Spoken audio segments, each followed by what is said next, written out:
I agree. Water is a human right. The water infrastructure is very expensive, though, and that needs to be paid for somehow, and it can't come from grants. We've talked a lot with city councils and nonprofit utility boards about water rates and how loans work and how you as a system can be taking in revenue like a business, rather than being taken for granted as a service. Welcome to the Make Water Work podcast, where we dive into the people, ideas, and innovations shaping the future of water. I'm your host, Isaac Pellerin, and alongside my co-host, Megan Glover, the founder of 120 Water, we bring you insights from hundreds of incredible conversations we've had over the past 9 years with inspiring and energizing leaders in the water industry. Each week, we share those stories and conversations with entrepreneurs, community champions, and innovators who are making water work for everyone. Whether you're a water professional, a curious innovator, or simply passionate about our most precious resource, this podcast is for you.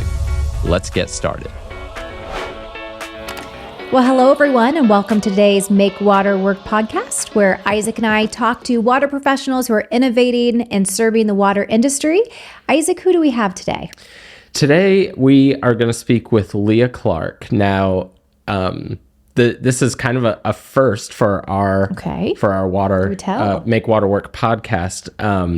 I was introduced to Lia because she has an entity called Engineer with Empathy. Sure. And shared one of our previous guests' posts or podcasts a couple weeks ago on LinkedIn. Who was it? It was Nicole Brown, was sharing that and tagged us. I started seeing a lot of conversation, and I was like, wow, there's a lot of engagement in this community of Engineers with Empathy. And so I reached out and I was like, Lia, tell me a little bit more. The conversation started to get really good. So I was like, how if we just pump the brakes and let's just have you on the podcast, because I can tell it's going to be a good conversation. And I hate it when all the good conversation happens on the phone and not where everyone else can listen. So, that's a great story. Lia, welcome to the Make Water Work podcast. And first of all, thank you so much for engaging and sharing that episode. Nicole Brown is phenomenal. So good. And so loved that conversation with her. And then as we started talking, I just really became interested in the way that you were, your career, water finance, everything you do, that plus this angle of Engineer with Empathy. So I want to get into all of that today. Yeah. So welcome to the podcast. Yeah, thank you so much for having me, and thanks for continuing to share good water messaging out there. Yeah, absolutely. Well, we will get into the conversation. Before we do that, we've never heard or never encountered someone who didn't have a story about how water found them. So let's just start there. How did water find you? Typically, people assume because I'm from Colorado that water found me because I was spending a lot of time in the mountains, which is true. I was, and I do care a lot about the environment, and I go to a lot of state and national parks. But a career in the water industry kind of found me when I was in high school, and I'm adopted from China. So I went on an orphan service trip back to China. It was called Adoptees Giving Back Orphan Service Trip in 2014. And it was my first real run-in with real water challenges and disparity, because I was working at an orphanage in the same town that I was adopted from. And all the nannies had to boil water before they would give a bottle and put formula in it for the babies. And it was just kind of like, oh, this is my first real contact with water challenges. Wow. I decided then that I wanted to work in water and international water development at first, and I kind of address those water access challenges head on. So that's where I started. That is, that is incredible. Basically, to kind of devote then your next chapter to that, and then how did you're at the Water Finance Exchange is kind of your full time. So then how did you kind of make that pivot from kind of that to then an equally important issue, which is financing all of the critical water infrastructure needs that we have? Yeah. Walk us through that. Yeah, it's a bit of a meandering story. It's okay. That's what we're here for. Yeah. That's what we're here for. So I started with international development, and I did work with Engineers Without Borders. Oh, sure. Which is the global agency for engineers wanting to do international development. So during my undergraduate degree, I was working with them on water supply projects in El Salvador mostly, but also on the Pine Ridge Reservation in what's known today as South Dakota. So I was doing domestic work and international work. And then I started doing consulting work after getting my degree in engineering in undergrad, and I was working for a small consulting firm and still volunteering for Engineers Without Borders on the side, but not really feeling as fulfilled as I was, maybe doing international development full time. So I ended up going to grad school in a development program called Development Engineering. It's at the University of California, Berkeley. And it's an interdisciplinary engineering program hosted at the Blum Center for Developing Economies. So it was kind of like mixing together policy and social entrepreneurship and engineering and community development and all of these different pieces that all fit together, that all involve like water. My concentration was the water in the environment. So I did that master's work, and I interned at the United States Agency for International Development back when it was still a thing.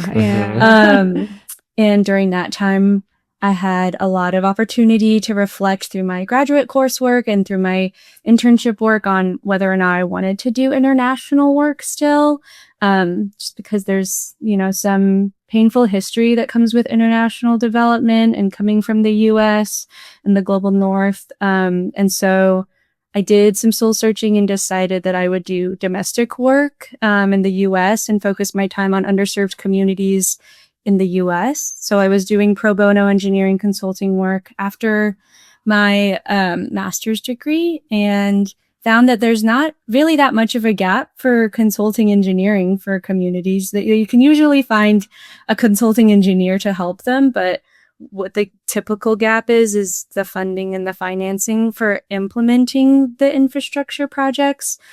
So I met some folks from Water Finance Exchange through my pro bono consulting work, and they pulled me over to their team, and now I do municipal finance and work with a lot of state and federal and private funders. That's amazing. That is amazing. Now tell us and our listeners too a little bit more about Water Finance Exchange. What it is, the role it serves.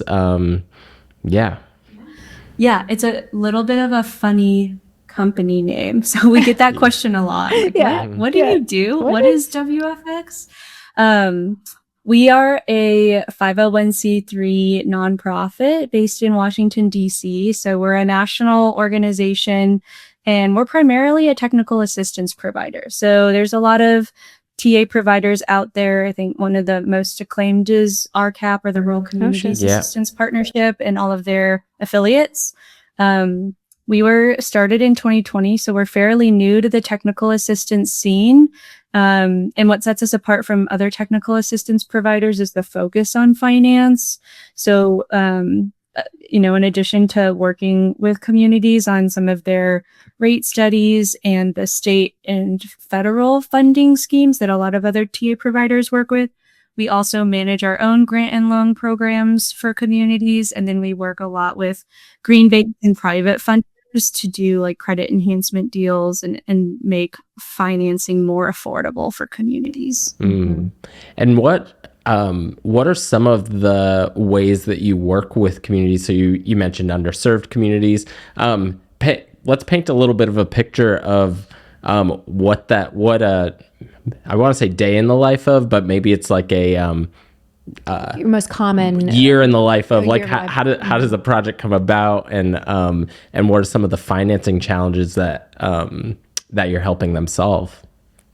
Yeah, typically I describe kind of my job and the role that I fill at Water Finance Exchange. I'm the community support director for Texas. So my job is based in Austin, Texas, but I spend most of my time on the road driving to communities, to rural and underserved communities throughout the state. It's quite a large state. Yeah. Oh, yeah. Austin is kind of south central, but I've driven, the 8 hours to El Paso, and then down south to the Rio Grande Valley is like 6 hours one way. So we get a lot of miles on our cars at Water Finance Exchange, and it's honestly a lot of relationship building and trust building at first, because a lot of rural communities aren't used to people coming from miles and miles away and saying they want to help and following through with that help. And so we do a lot of relationship building and then understanding kind of the historical context, and then getting into the more like technical and financial pieces for a solution for them. So it's a lot of,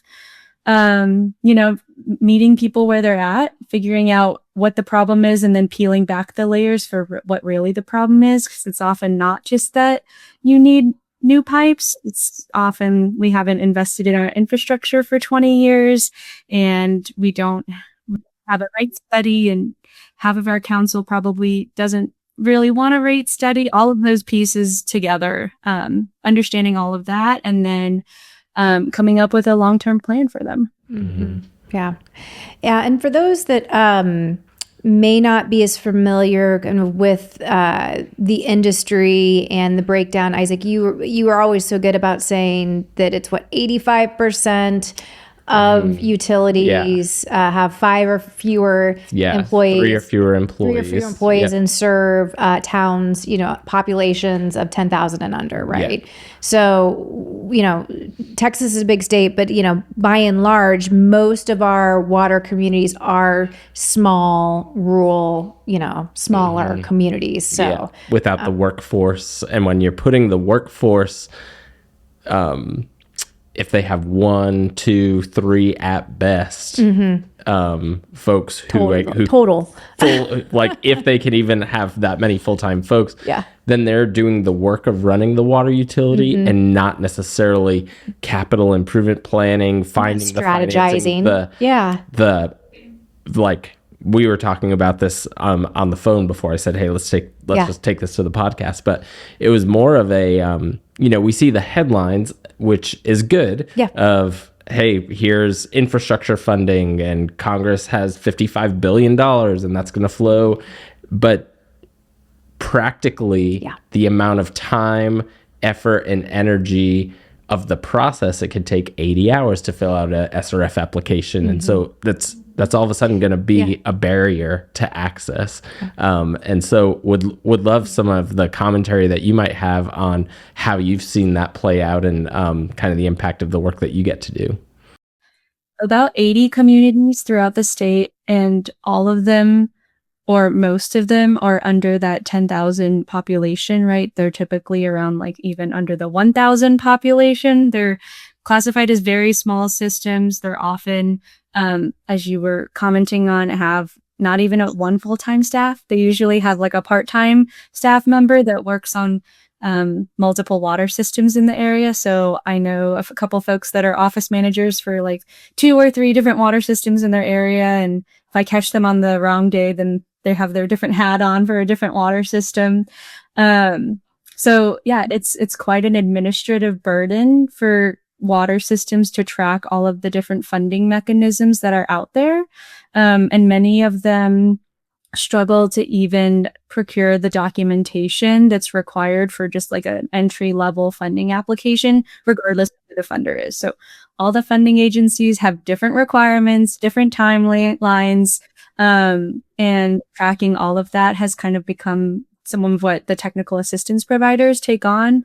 A lot of the technical assistance providers talk with a lot of the funders in Texas. We have what's called the Texas Water Infrastructure Coordination Committee in Texas. So USDA and EPA, and then the Texas regulatory agencies and funding agencies all get together with 4 or 5 technical assistance providers every other month. And we all discuss like, trends, what new opportunities are coming up, what the issues have been. And then we also talk about specific projects that we're working on together and kind of relay back and forth what some issues are. But many states don't have that. And No, so I was going to say that's very collaborative. unique. Yeah. Yeah. The burden then ends up being on the individual communities to then reach out to all of these different agencies separately. And as we noted before, they're part-time and they're trying to make sure that the taps are turned on for people. So it's a lot. Yeah. Or I'm never going to get access to any of that, not only because of paperwork, is because so-and-so is going to take it. Like the bigger systems are going to know how to get the money. And so there's not going to be any left for me. So I'm not even going to try. Right. So it's, whether that's correct or not, I feel like we've heard that before. Yeah. Right? And then the challenge becomes kind of, as you were talking about earlier, is that then you're a technical assistance provider where the first step isn't necessarily saying, hey, I'm here to fix everything. It's building the trust with the community to say, hey, I am here to understand the needs, not just to be come in as the smartest person in the room because you can't figure it out. And so which kind of, I think, leads into the I would love for you to talk about kind of the drive and motivating force behind Engineer with Empathy, and kind of what your vision is with that and the community that you're creating. Yeah, no, you're spot on there. That is the clear connection for me, is the humility in my work and the way that you come to a community and you just want to hear from them first and understand what they're the experts, really, right? And you're just here because you know how to work the system for them, but they're the ones who know what's going to work best for them. Engineer with Empathy started when I was still in grad school. And we were, like I said, doing a lot of introspection on what are your motivations for doing development work, especially as somebody who was privileged enough to grow up in, like a upper middle class family in the US, by chance, because I was adopted, and you could be adopted into any family in any circumstance. So I reflected a lot on what I wanted to do with that privilege and how I wanted to serve, and what system I wanted to serve in, and if I had the tools and resources, what I would do with them. And Engineer with Empathy was one of the ideas I had, because I had worked and done a lot of research on engineering, especially in international context, but typically just with vulnerable contexts. There's a lot of kind of millennium water challenges and sustainable development goals that engineers keep tabs on, and they want to contribute to social good.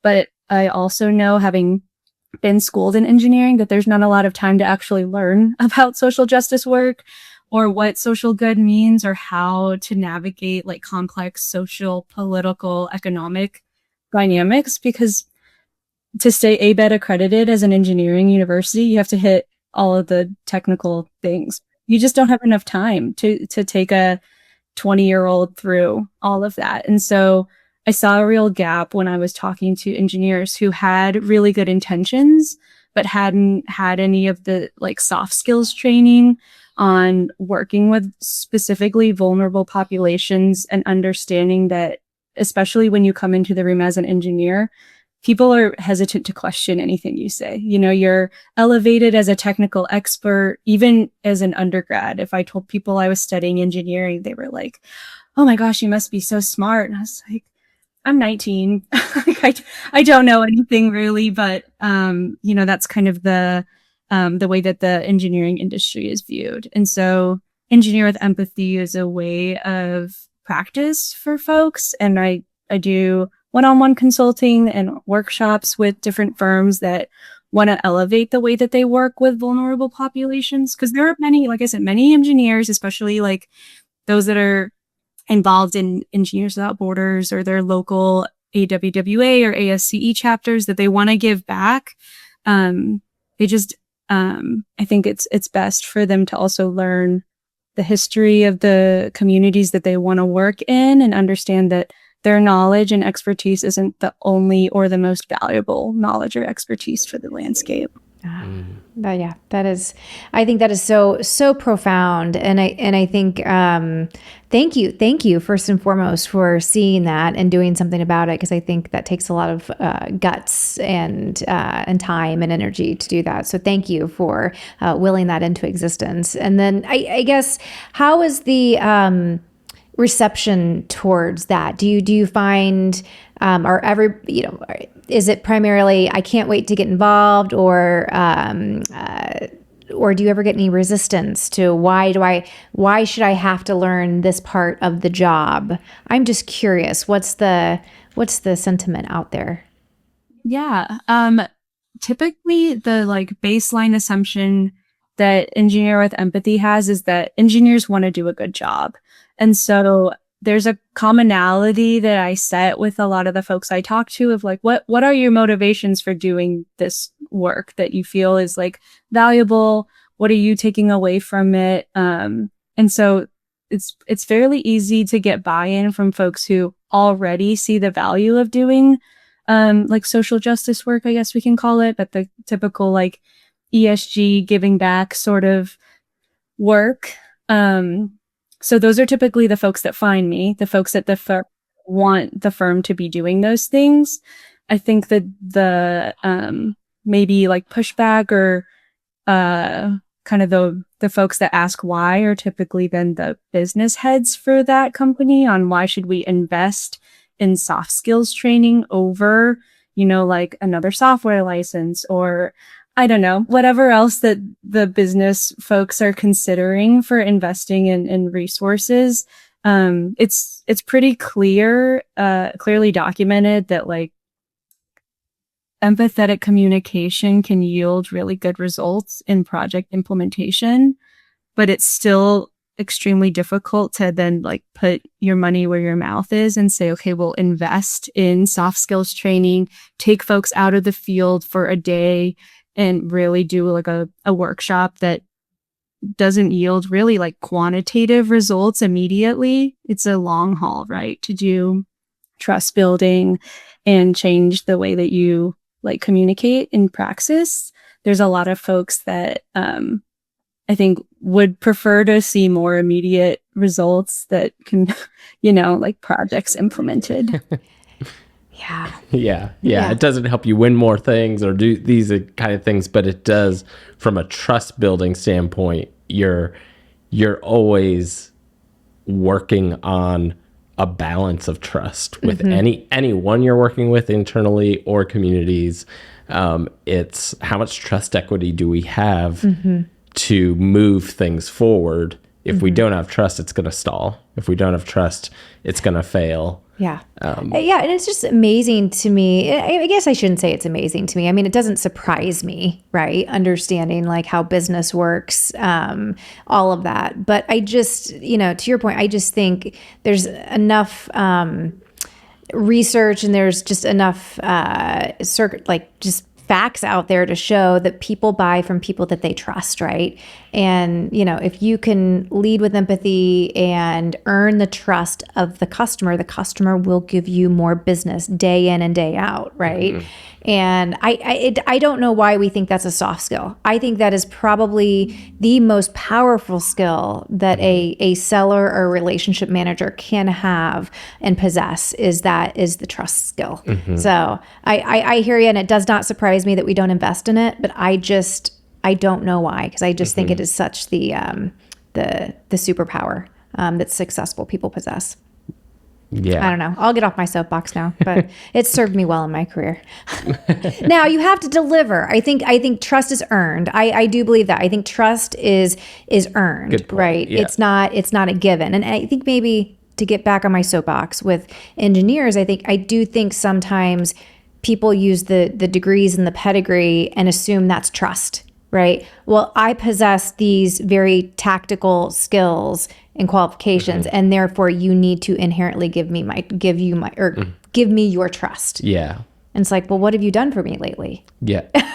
I don't know. I would say a lot of times in the technical assistance provider space, we talk about moving at the speed of trust and often having to like reset expectations with our funders to say, hey, I know you're probably pretty used to like giving money to an organization and then them turning around and having projects ready for you in the next year. And while we would love to like have impact to share, some of the impact is just that now we're the go-to person that this mayor calls, and eventually they will get their council on board. Yes. But it just takes that time. It does. It does. But it will come around. It will come around. I think it's finding those partners that are patient and trusting you to, you know, to do that. But you're right. It's amazing how many times we will make a connection with a community, and it'll be months, even years, and eventually they'll come back and be like, okay, we're ready now.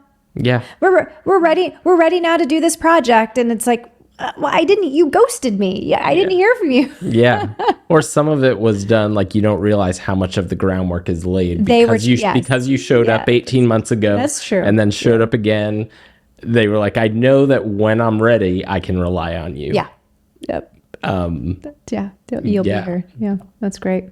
Yeah. So what I guess as we think about our industry locally, right, and the needs of what we have here in the United States, can you talk a little bit about like funding and the importance of that, and just your like how are we going to fund all of these needs? What are the needs, and then what's your philosophy on how we're actually going to fund and resource this to actually bring our communities into a point where they can, you know, operate resiliently?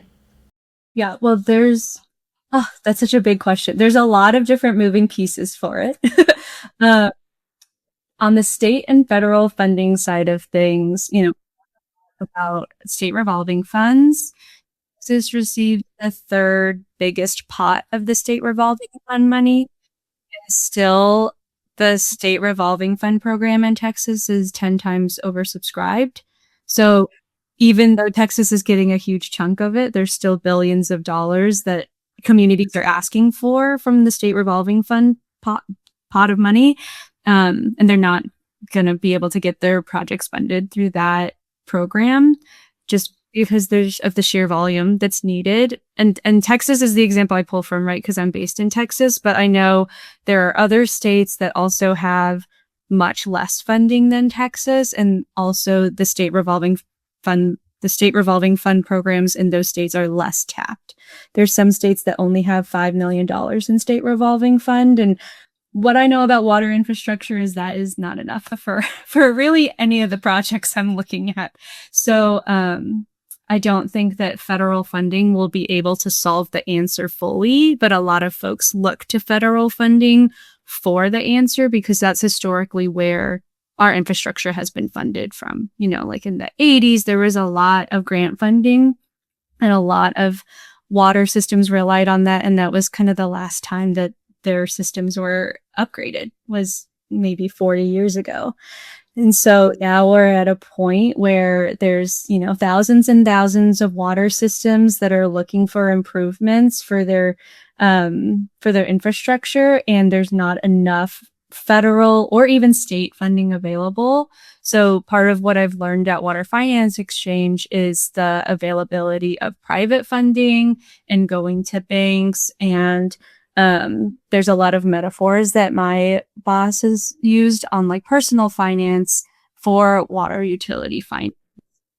Talk a lot about credit enhancement, which is the metaphor there is like when you're 19 and trying to get a car loan and your parent, you know, co-signs the loan with you.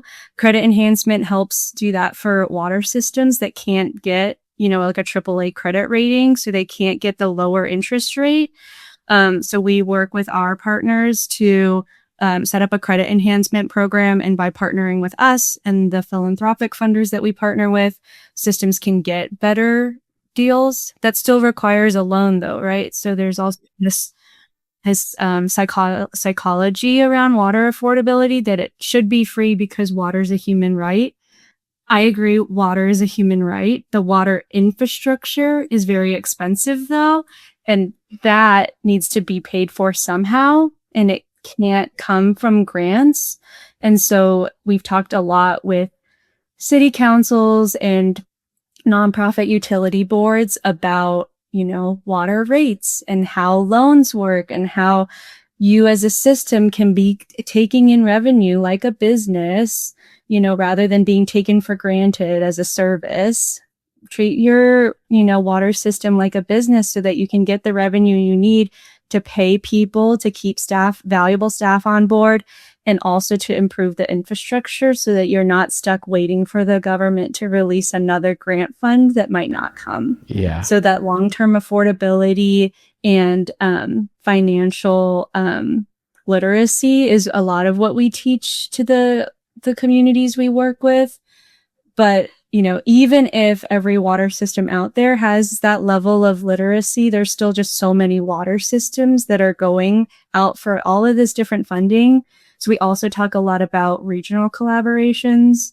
Regionalization has, somewhat of a negative undertone for folks. So regional collaboration is what we talk about at Water Finance Exchange, and it's more of a sliding scale based on your needs and the neighborhoods and communities around you. And it could be anywhere from like a handshake of, if I need a generator and you're not using your generator, maybe we have a mutual aid agreement, all the way up to, centralized management of a system. Or in the case of Texas, we have public utility agencies that are formal groups that you can pull from cities and nonprofit utility boards, and they can work together to go after just one funding project that helps the entire region. Yeah. I mean, you said something that we say a lot, and I think we can all agree that there just aren't enough systems out there that are run like a business. And really understanding you theoretically have a rate base, and that's what you get to run your business, right? And then you have capital needs to keep that business operating, right? Because this is not evergreen infrastructure. Infrastructure breaks, infrastructure needs repairs, infrastructure has needs. And just understanding what are the business components to producing a product, which is, it's a human right, but at the end of the day, you're producing a product, and it's a very valuable product and a necessary product. But I'm just so glad that you all are there to kind of educate these communities on these components of, no, you're actually in business to run a business, and here are all the things you need to be thinking about, right? And then connecting those funding dots, because I could not agree more.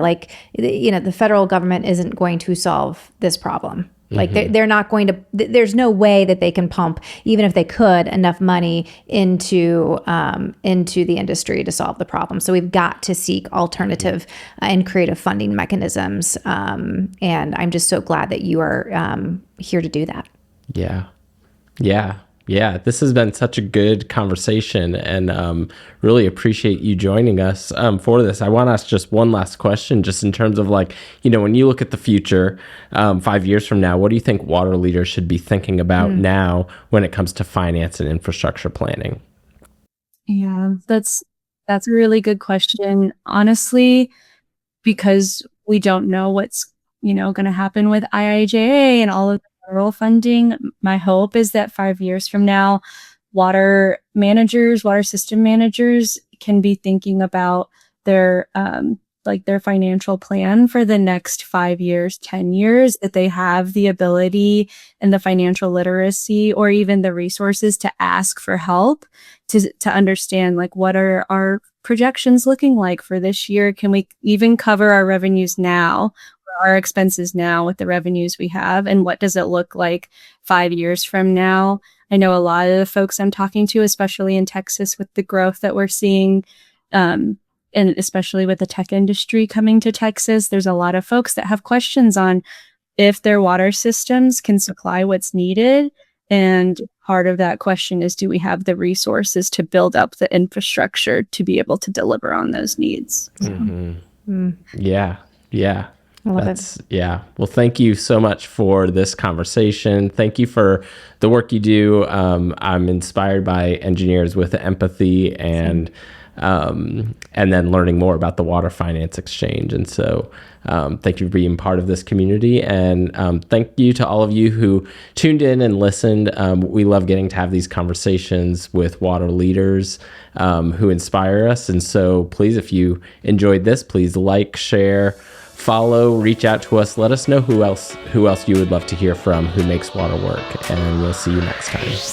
Thanks for listening to the Make Water Work podcast. If you enjoyed today's episode, please take a moment to like, share, and subscribe so you never miss a conversation. We'd love to hear your thoughts and questions. Connect with us on LinkedIn or send us a message. Together, we can make water work for everyone.